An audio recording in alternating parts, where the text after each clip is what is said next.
வணக்கம் நண்பர்களே, சேனல் அர்க்கம் சார்பாக ஆர்டிஎஸ். ஒரு சில விஷயங்களெல்லாம் நீதிமன்றங்கள் தான் முடிவெடுக்கின்றன சில நேரங்களில். ஆனால் எப்படி அவங்க என்ன உத்தரவு எப்படி போட்டாலும் இங்கே நடந்துட்டு தான் இருக்குது. அது ஒரு பக்கம். பார்த்தீங்கன்னாக்கா, காஞ்சிபுரத்தை சேர்ந்த ஜாகிர் ஹுசேன் என்பவர் தன்னுடைய மகனுக்கு ஜாகிர் ஹுசேன் என்பவருக்கு கை கால் முறிவு ஏற்பட்டிருக்கு. காவல்துறை அவர் அது என்ன வழக்கு அப்படின்றது தெரியல. ஆனால் அவரை ஏதோ ஒரு விஷயமா அரெஸ்ட் பண்ணியிருக்காங்க.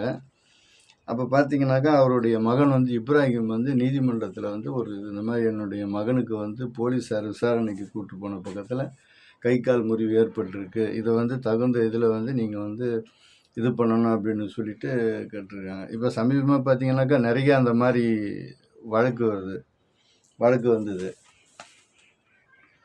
அதில் பார்த்தீங்கன்னாக்கா, இப்போ லாஸ்ட்டாக இப்போ கடைசியாக இப்போ இதுக்கு முன்னாடி அண்ணா நகர் அண்ணா பல்கலைக்கழகத்தினுடைய இதில் நடந்த அந்த ஞானசேகரனு கூட கை காலெல்லாம் இது பண்ணி நீட்டு அவர் காரில் உட்காந்துட்டு இருக்கிற மாதிரி ஒரு ஃபோட்டோஸ்லாம் இருந்தது அண்ணா பல்கலைக்கழகத்தில் நடந்தது.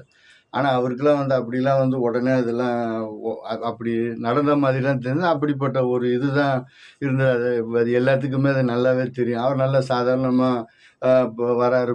இப்போ கூட அவர் கோர்ட்டுக்கெல்லாம் வரும்போது அவர் மேலும் அந்த வழக்கு என்னாச்சுன்னு தெரியல. மேலும் அவர் பேரில் இன்னொரு வழக்கு இருக்குன்னு இப்படியே அவரை ஜாலியாக கூப்பிட்டு போயிட்டு வந்துட்டு இருக்கிறாங்க. அது எஸ்ஐடி சிறப்பு விசாரணை குழு வேறு. அது எந்த அளவுக்கு அது இதாகும். இது நீதிமன்றத்தால் அனுமதிக்கப்பட்ட எஸ்ஐடி குழு. இது இன்னும் அது விசாரணை போயிட்டு இருக்குது. இன்னும் அதுக்கு சரியான சிறப்பு குழு அப்படின்னு சொன்னாலே அவர் ஒன்றும் பெரிய இது இல்லை, அவர் லோக்கல் இதுதான்.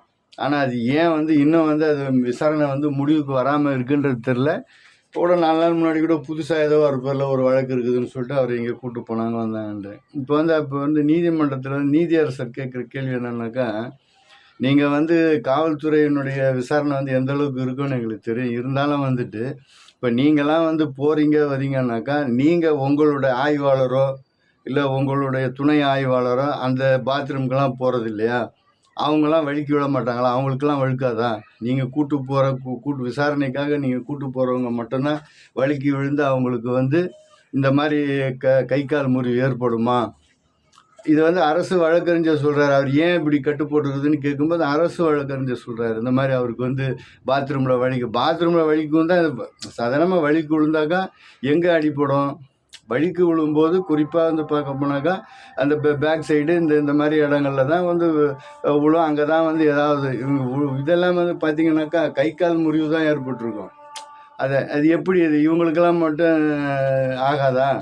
நீங்களாம் யாருமே அந்த பாத்ரூமை யூஸ் பண்ணுறது இல்லையா? உங்களுக்கு மட்டும் ஆகாதா?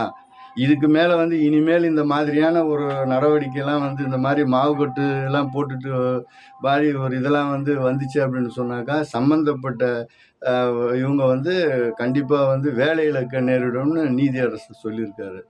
இது ஒரு நல்ல விஷயமாக தான் நம்ம அதை பார்க்கணும். நிச்சயமாக மறுக்கக்கூடிய விஷயமா இல்லை. இவங்க சாதாரணமாக ஒரு இது இப்போ நம்ம ஒன்றும் இல்லை,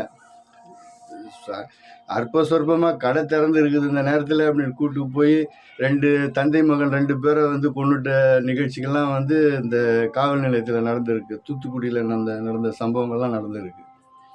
ஏன்னா அந்த நேரத்துலேயும் அவர் அந்த நல்ல ஒரு நீதிபதியாக இருந்ததுனால, அந்த கண்ணதாசன் நல்ல ஒரு நீதிபதியாக இருந்ததுனால அது ஒரு இதுவாக இருந்துச்சு. அந்த மாதிரி அவர் கரெக்டாக எல்லாத்தையுமே தெளிவான முறையில் விசாரணை பண்ணி அவர் நல்ல இது பண்ண மாதிரி இந்த மாதிரி விஷயங்களை குற்றவாளிகள் தண்டிக்கப்பட வேண்டும் என்ற விஷயம் யாருக்குமே மாற்று கருத்து இருக்க முடியாது. அதே நேரத்தில் மனித உரிமை மீறல் என்பது ஒரு கண்டிக்கத்தக்க ஒரு விஷயம். அதை இந்த நீதிமன்றத்தினுடைய வாயிலாக இதை நம்ம அதை இந்த காணொலி வாயிலாக நாமளும் மக்களுக்கு தெளிவுபடுத்திக்கிறோம். இந்த செய்தி இப்போ எழுதப்பட்டிருந்ததே இந்து தமிழில் தான் அந்த செய்தியே வந்திருந்தது. அது இப்போ வந்திருந்தது, அதை பார்த்தோம். மே 19ஆம் தேதி வந்த செய்தி இது. அதை தான் இப்போ நாம் சொல்கிறோம். இந்த இதில் இது நாம் இந்த காணொலியில் பதிவு செய்யக்கூடிய விஷயங்கள் எல்லாமே பத்திரிகை செய்திகள், இப்போ நம்ம வந்து காணொளியில் பார்க்கக்கூடிய விஷயங்கள் எதை சொன்னாலும் வந்து அறத்தோடு தான் சொல்கிறோம். நம்மளுடைய காணொளியில் வந்து அறம் இல்லாமல் இருக்காது, அறத்தோடு தான் இருக்கும். பொய், புழுகு, முட்டை, அந்த கோயபல்ஸ் வேலையே நம்மக்கிட்ட கிடையாது. இருக்கிறத மட்டும்தான் பேசுவோம், இல்லாததை பேச மாட்டோம். அதனால் வந்துட்டு இப்படிப்பட்ட ஒரு நீதி அரசர்கள் வந்து இருக்கிறது நமக்கு மகிழ்ச்சி அளிக்கக்கூடிய விஷயம். நன்றி, வணக்கம். ஆர்டிஎஸ்.